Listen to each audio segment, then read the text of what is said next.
ഞാൻ ബഹുമാനപ്പെട്ട ധനകാര്യമന്ത്രിയോട് യോജിക്കുകയാണ്. കാരണം കിഫ്ബി ഇപ്പോൾ ഡ്രിപ്പ് കൊടുക്കേണ്ട അവസ്ഥയല്ല.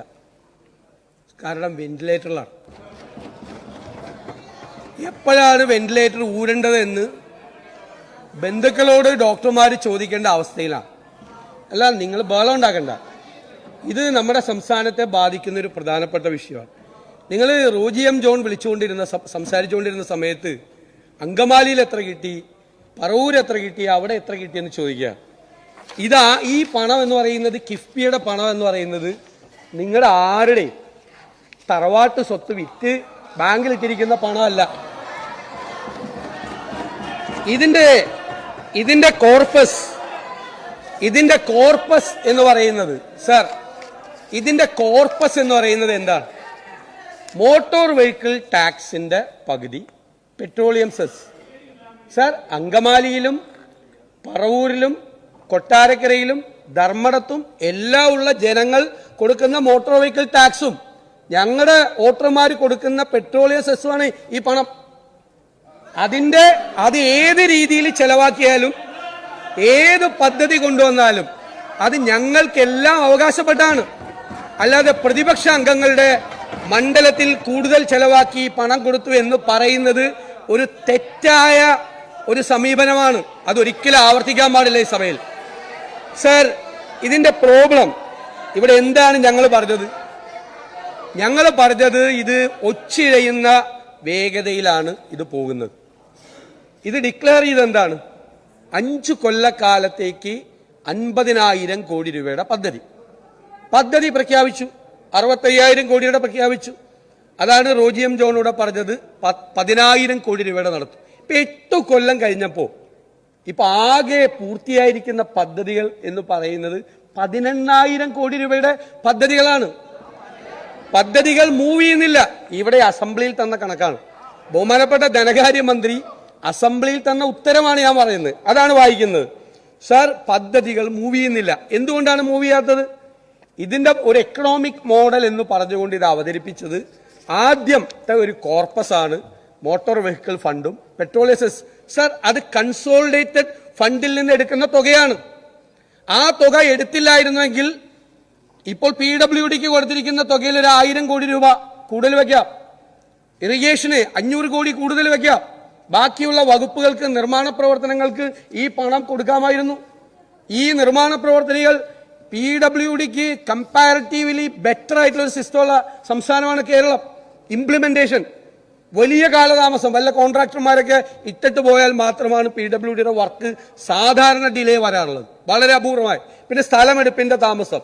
അല്ലാതെ കേരളത്തിൽ വർഷങ്ങളായി പബ്ലിക് വർക്ക്സ് ഡിപ്പാർട്ട്മെന്റ് എന്ന് പറയുന്ന ഡിപ്പാർട്ട്മെന്റ് വളരെ സാമാന്യം നന്നായി ഫംഗ്ഷൻ ചെയ്യുന്ന, ഇംപ്ലിമെന്റ് ചെയ്യുന്ന ഒരു ഡിപ്പാർട്ട്മെന്റാണ്. എത്രയോ വർഷമായി നമ്മുടെ പ്രോജക്റ്റുകൾ. സർ, ആ സ്പീഡ്, PWDയുടെ സ്പീഡ്, അതിന്റെ 10-1 സ്പീഡ് ഈ കിഫ്ബിയുടെ വർക്കുകൾക്കുണ്ടോ? നിങ്ങളൊന്ന് റിവ്യൂ ചെയ്യും. 10-1 സ്പീഡ് ഉണ്ടോ? കിഫ്ബിയുടെ തന്ന വർക്കും PWD തന്ന വർക്കും തമ്മിൽ നിങ്ങളൊന്ന് കമ്പയർ ചെയ്യും. എത്ര വേഗത്തിലാണ് PWDയുടെ വർക്ക് നടക്കുന്നത്? കിഫ്ബിയുടെ വർക്ക് നടക്കുന്നുണ്ടോ? നടക്കുന്നില്ല. ഇതേ പണമാണ്. അന്നത്തെ ഉദ്ദേശം എന്തായിരുന്നു? അന്നത്തെ ധനകാര്യമന്ത്രിയുടെ വിചാരം എക്സ്ട്രാ ബജറ്ററി പണം 3% കടമെടുക്കാൻ പറ്റുള്ളൂ, ധനക്കമ്മിയുടെ 3%. അതിന്റെ അപ്പുറത്ത് പണം എടുത്തു കൊണ്ടുവരണം പുറത്തുനിന്ന്, എക്സ്ട്രാ ബജറ്ററി ആയിട്ട് പുറത്തുനിന്ന് എടുക്കണം. കടമെടുപ്പിന്റെ പരിധിയിൽ വരാതെ കോടികൾ കടമെടുക്കണം. ആ കടമെടുത്തു കഴിഞ്ഞാൽ ആ കടം കൊണ്ട് വികസന പ്രവർത്തനം നടത്തണം. അന്ന് ഞങ്ങൾ ഒപ്പോസ് ചെയ്ത് എന്ത് പറഞ്ഞാണ്? ഒരിക്കലും അത് എക്സ്ട്രാ ബജറ്ററി ഇതായിട്ട് വരാൻ പറ്റില്ല. കാരണം അത് കടമെടുപ്പിന്റെ പരിധിയിൽ വരും. Article 293 is very clear. ഒരു കാരണവശാലും പുറത്തുനിന്ന് കടമെടുക്കാൻ സമ്മതിക്കില്ല. FRBM, എന്റെ പ്രസംഗമുണ്ട്, ഞാനാണ് ലീഗൽ ഒബ്ജക്ഷൻ പറഞ്ഞത്. FRBM ആക്ടിന്റെ പരിധിയിൽ വരും. എത്ര രൂപ സർക്കാർ കടമെടുത്താലും കാര്യം എന്താ? സർക്കാർ കടമെടുക്കുമ്പോൾ ഗ്യാരണ്ടി എന്താ? സോവറിൻ ഗ്യാരണ്ടിയാണ്, സ്റ്റേറ്റിന്റെ സോവറിൻ ഗ്യാരണ്ടിയാണ്. സ്റ്റേറ്റിന്റെ സോവറിൻ ഗ്യാരണ്ടി വെച്ച് പണം എടുത്ത ആർക്കാ ലയബിലിറ്റി പേ ചെയ്യാൻ? അപ്പൊ ഇതൊരു ഇൻകം ജനറേറ്റിംഗ് മോഡൽ അല്ലാത്തത് കൊണ്ട് ഇതിന്റെ കടം അൾട്ടിമേറ്റ് ആയി ഗവൺമെന്റിന്റെ നിലയിൽ വരും. ഇനി കടമെടുപ്പിന്റെ പരിധിയിൽ അവർ അതിന്റെ പുറത്തേക്ക് ആക്കി കേന്ദ്ര ഗവൺമെന്റ് തന്നു എന്ന് വിചാരിക്കേ, അപ്പോഴും നിങ്ങൾ ഈ പൈസ തിരിച്ചടക്കണ്ടേ? ഈ പണം തിരിച്ചടയ്ക്കണ്ടേ? കാരണം എന്താ? നിങ്ങൾ കടമെടുക്കുമ്പോൾ നിങ്ങൾ കൊടുക്കുന്ന സ്റ്റേറ്റ് കൊടുക്കുന്ന സോവറിൻ ഗ്യാരണ്ടിയാണ്. സ്റ്റേറ്റിന് ആ ലയബിലിറ്റിയിൽ നിന്ന് ഒഴിഞ്ഞു മാറാൻ പറ്റുമോ? കേന്ദ്രം ഇനി സമ്മതിച്ചൊന്നു വിചാരിക്കും ഇത് 3% പെടില്ല, 3% പുറത്ത് നിങ്ങൾ കടമെടുത്തോ എന്ന് സമ്മതിച്ചൊന്ന് കരുത്. നിങ്ങളുടെ ഈ എക്കണോമിക് മോഡൽ കൊണ്ട് കേന്ദ്രം സമ്മതിച്ചാലും പണം എല്ലാ വർഷവും തിരിച്ചടയ്ക്കണ്ടേ? അടുത്ത 5 വർഷത്തേക്ക് തിരിച്ചടയ്ക്കേണ്ട പണത്തിന്റെ തുക ഞാൻ ഇവിടെ വായിക്കണോ? അത് സ്റ്റേറ്റിന്റെ ബജറ്റിന്റെ മുകളിലാണ്. ഇതാണ് തുടക്കത്തിൽ ഇവിടെ ഈ ബില്ല് അവതരിപ്പിക്കുമ്പോൾ പറഞ്ഞ ലീഗൽ ഒബ്ജക്ഷൻ. അത് യാഥാർത്ഥ്യമായി, അതിപ്പോ യാഥാർത്ഥ്യമായി.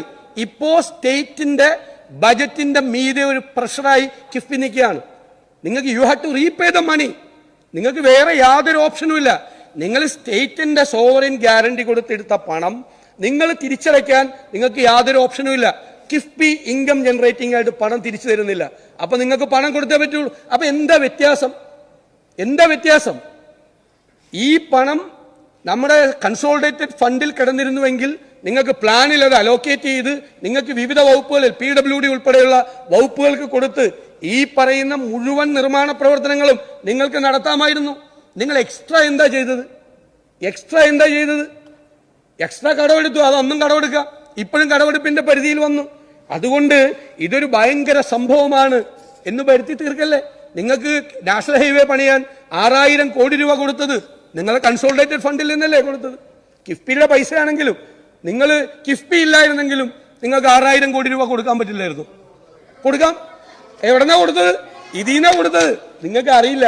അറിയാത്തതുകൊണ്ടാണ് നിങ്ങൾ ബഹളം ഉണ്ടാക്കുന്നത്. നിങ്ങൾ കൺസോളിഡേറ്റഡ് ഫണ്ടിൽ നിന്നുള്ള അല്ല, ഈ കിഫ്ബി ഇല്ലായിരുന്നുവെങ്കിലും ഇവിടെ നിൽക്കുക 20,000 കോടി രൂപയാണ് കൺസോളിഡേറ്റഡ് ഫണ്ടിൽ നിന്ന് കിഫ്ബിക്ക് കൊടുത്തിരിക്കുന്നത്. ഇതുവരെ 20,000 കോടി രൂപ. നിങ്ങൾ പൂർത്തിയാക്കിയിരിക്കുന്ന പദ്ധതികൾ 18,000 കോടിയേ ഉള്ളൂ. മനസ്സിലായില്ലേ? അല്ല, അത് വരുമ്പോ അതിന് പൈസ അടച്ചുകൊണ്ടിരിക്കണം. എല്ലാ വർഷവും സംസ്ഥാനത്തിന്റെ, അറിയാതെ പറയാ, സംസ്ഥാനത്തിന്റെ ബജറ്റിൽ നിന്ന് ഈ പൈസ അടച്ചുകൊണ്ടിരിക്കണം. പറഞ്ഞല്ലോ, മോട്ടോർ വെഹിക്കിൾ ടാക്സ് ഇതും കൂടി 20,000 കോടി വരും. ഞങ്ങൾ എന്താണ് ഇതിൻ്റെ അകത്ത് ഞങ്ങൾ എതിർത്തൊരു പ്രധാനപ്പെട്ട വിഷയമുണ്ട്. അത് ഇപ്പോഴും ഉണ്ട്. പ്ലാനിൽ നിന്ന് ഡീവിയേറ്റ് ചെയ്യാണ്. അത് കേന്ദ്ര ഗവൺമെന്റ് BJP പറഞ്ഞു. ഞാൻ രാഷ്ട്രീയം പറയില്ല. ഞാൻ ഡൽഹി ഇലക്ഷനെ കുറിച്ച് ചർച്ച ചെയ്യുന്ന സമയമല്ലത്. ഇല്ല, അത് വേറെ സമയത്ത് മറുപടി പറയാം. അതായത് ഡൽഹിയിലെ രീതി എന്താ? പ്ലാനിംഗ് കമ്മീഷൻ പ്ലാൻ മാറ്റിയിട്ട് പ്രോജക്റ്റിന്റെ പുറകെ പോവാണ്. പ്ലാൻ മാറ്റി പ്രോജക്റ്റിന്റെ പുറകെ പോകുന്നത് റൈറ്റ് എക്സ്ട്രീമിസമാണ്, തീവ്ര വലതുപക്ഷവാദമാണ്. അത് CPM അടക്കമുള്ള എല്ലാ പാർട്ടികളും അതിനെ എതിർത്തിട്ടുണ്ട്. പ്ലാനിന്റെ പ്രശ്നം എന്താ? പ്ലാനിനൊരു പ്രയോറിറ്റി ഉണ്ട്. പ്ലാൻ വരുമ്പോൾ 1000 കോടി രൂപ ഉണ്ടെങ്കിൽ 100 കോടി രൂപ പട്ടികജാതിക്കാർക്ക് പോവും, 20 കോടി രൂപ പട്ടികവർഗക്കാർക്ക് പോവും. ഭൂമിശാസ്ത്രപരമായ പ്രയോറിറ്റികൾ, രാജ്യത്തിന്റെ വിദ്യാഭ്യാസം, ആരോഗ്യം തുടങ്ങിയ പ്രയോറിറ്റികൾ നിശ്ചയിച്ചിട്ടാണ് ആ പണം കൊടുക്കുന്നത്. പ്ലാൻ ഇല്ല, പ്രോജക്റ്റ് ആണെങ്കിൽ വേറെ കുറെ അഡ്വാൻറ്റേജ് ഉണ്ട്. ഞാൻ പറയുന്നില്ലത്. പ്രോജക്റ്റിന്റെ പുറകെ പോകുമ്പോൾ പ്രോജക്റ്റിനോടാണ് അട്രാക്ഷൻ. ഇത് പ്രോജക്റ്റുകളാണ്, പ്ലാനിന്റെ ഭാഗമല്ല. അതുകൊണ്ടാണ് റോജി എം ജോൺ ഇവിടെ ക്ലിയർ ആയിട്ട് പറഞ്ഞത്, നിങ്ങൾ ഇത്ര കോടി ചെലവാക്കിയപ്പോ ഇത്രയും പൈസ നിങ്ങൾ പ്ലാനിലാണ് ചെലവാക്കിയേക്കണമെങ്കിൽ അതിന്റെ 12% നിങ്ങൾ പട്ടികവർഗക്കാർക്ക് കൊടുക്കണമായിരുന്നു. ഇപ്പൊ നിങ്ങൾ ചെലവാക്കിയേക്കണ പണത്തിന്റെ 3% താഴെയാണ് പട്ടികവർഗ പ്രോജക്റ്റിന് വേണ്ടി ചെലവാക്കിയിരിക്കുന്നത്. അപ്പൊ പ്ലാനിനൊരു അന്തസത്തയുണ്ട്. പ്ലാനിൻ ഉപേക്ഷിച്ച് നിങ്ങൾ പ്രോജക്റ്റിന് പുറകെ പോകുമ്പോൾ ഒരുപാട് പിന്നോക്കം നിൽക്കുന്ന സാമൂഹ്യ വിഭാഗങ്ങളോട് ഒച്ചയുണ്ടാക്കുന്നത് ശ്രദ്ധിക്കണം. നീതി പുലർത്താൻ പറ്റില്ല. ഇത് ഞങ്ങളിവിടെ റൈസ് ചെയ്ത പോയിന്റാണ്. ഇത് കേന്ദ്ര ഗവൺമെന്റിന്റെ നയമാണ്. ഇത് BJP നയമാണ്. പ്രോജക്റ്റിന്റെ പുറകെ പോകുന്നത് പ്രോജക്റ്റ് അല്ല, പ്ലാനിന്റെ ഭാഗമായിട്ട് പ്രോജക്റ്റ് ചെയ്യണം എന്നുള്ള പോയിന്റാണ് ഞങ്ങളുള്ളത്. പിന്നെ ഇത് ടാക്സ് കൊടുത്ത പണമാണ്. കട കൊടുത്ത പണമല്ല, ടാക്സ് കൊടുത്ത പണം. പെട്രോളിയം സെസ് കൊടുത്തത്, മോട്ടോർ വെഹിക്കിൾ ടാക്സ് കൊടുത്തത്. എന്നിട്ട് അതിന്റെ മീത് വീണ്ടും ടോൾ ഏർപ്പെടുത്തിയാൽ ഡബിൾ ടാക്സേഷനാണ്. നിങ്ങൾ NHA ഇപ്പോ കേന്ദ്ര ഗവൺമെന്റ് അല്ലേ NHAയുടെ പണിയുന്നത്. അവര് വേറെ പണം എടുത്തിട്ട് കടമെടുത്തിട്ടാണ് ഇത് നടത്തുന്നത്. എന്നിട്ട് അവർ ടോൾ വിരിക്കുകയാണ്. നമുക്ക് ടാക്സ് അല്ല സെസ് വേറെ. ഞാൻ പറഞ്ഞേക്ക് ഇത് ചെയ്യുവാണ്. നമ്മൾ ഡബിൾ ടാക്സേഷനാണ്. നമ്മൾ മോട്ടോർ വെഹിക്കിൾ ടാക്സും മേടിച്ചു ആളുകളോട്, റോഡില് പെട്രോൾ ഒഴിച്ച് വണ്ടി ഓടിക്കുന്നതിന്റെ ടാക്സ് മേടിച്ചു, 2 ടാക്സ് മേടിച്ചു. എന്നിട്ട് അതിന്റെ മീതെ വീണ്ടും ടോളിന്റെ ടാക്സ് ആണ്, ട്രിപ്പിൾ ടാക്സേഷൻ ആണ്. ട്രിപ്പിൾ ടാക്സേഷൻ ആണ്. റോഡിലൂടെ യാത്ര ചെയ്യുന്നതിന് നിങ്ങൾ മോട്ടോർ വെഹിക്കിൾ ടാക്സും പെട്രോളിയം സെസ്സും മേടിച്ച് ഇനി ടോളും കൂടി നിങ്ങൾ വാങ്ങിക്കാൻ പോകുന്നു. ശരിയല്ല, ഇത് നീതിപൂർവമായ ഒരു നിലപാടല്ല. അതുപോലെ നിങ്ങൾ മസാല ബോണ്ട് വാങ്ങിക്കാൻ പോയി, ഞങ്ങൾ അതിനെ എതിർത്തു. 9.72% പലിശയ്ക്കാണ് 2150 കോടി മേടിച്ചിട്ട് 3150 കോടി രൂപ തിരിച്ചടച്ചു. അത് ബജറ്റിൽ നിന്നാണ് തിരിച്ചടച്ചത്. ഈ അന്താരാഷ്ട്ര ഫിനാൻസ് മാർക്കറ്റിൽ 1%-നും 0%-നും ലോൺ കിട്ടും. എത്രയാണ് ജർമ്മൻ കമ്പനിയിൽ നിന്ന് നമ്മുടെ മെട്രോയ്ക്ക് മേടിച്ചത്ര 1.5% അല്ലേ ഇൻട്രസ്റ്റ്. 1.5%-നാണ് UDF ഗവൺമെന്റിന്റെ കാലത്ത് ജർമ്മൻ ധനകാര്യ സ്ഥാപനത്തിൽ നിന്നും ലോൺ വാങ്ങിച്ചത്. 1%-നും 1.5%-നും 0.5-നും 0%-നും അന്താരാഷ്ട്ര ഫിനാൻസ് മാർക്കറ്റിൽ ലോൺ കിട്ടുമ്പോൾ നിങ്ങൾ പോയി അവിടെ പോയി മണിയടിച്ച് 9.72%-ന് മസാല ബോണ്ട് വാങ്ങിച്ചു. എന്നിട്ടിത് 6%-ന് ഇവിടുത്തെ ബാങ്കിൽ കൊണ്ടിട്ട് 6%-ന് ഇവിടുത്തെ ഫിക്സഡ് ഡെപ്പോസിറ്റ് ഇവിടെ കൊണ്ടിട്ട് 6%-ന്. ശരിയാണോ? ഇതാണോ എക്കണോമിക് മോഡൽ? ഇതാണ് ഓൾട്ടർനേറ്റീവ് എക്കണോമിക് മോഡൽ എന്ന് പറയുന്നത്. സാർ ഇവിടെ C&AGയുടെ ഇതിനെ കുറിച്ച് പറഞ്ഞു. C&AGയുടെ കാര്യം പറഞ്ഞു. C&AG സ്ക്രൂട്ടിനി ചെയ്യണ്ടേ സാർ? സർക്കാരിന്റെ കൺസോളിഡേറ്റഡ് ഫണ്ടിൽ നിന്ന് ചെലവാക്കുന്ന പണത്തിന്റെ സ്ക്രൂട്ടിനി ഈ സഭ ചെയ്യണ്ടേ? ലെജിസ്ലേച്ചർ പ്രോസസ് അല്ലേ ഇത്? നമ്മുടെ സഭ ഡിമാൻഡ് പരിശോധിക്കും ഇല്ലേ? ഡിമാൻഡ് ചർച്ച നടത്തും ഓരോ വകുപ്പിനെ കുറിച്ച്. അതിന്റെ മീതെയുള്ള അപ്രോപ്രിയേഷൻ നമ്മൾ പാസ്സാക്കും. അതായത് ധനം ചെലവാക്കാൻ ഉള്ള അനുമതി, പിന്നെ അത് ധനവിനിയോഗത്തിനുള്ള അനുമതി.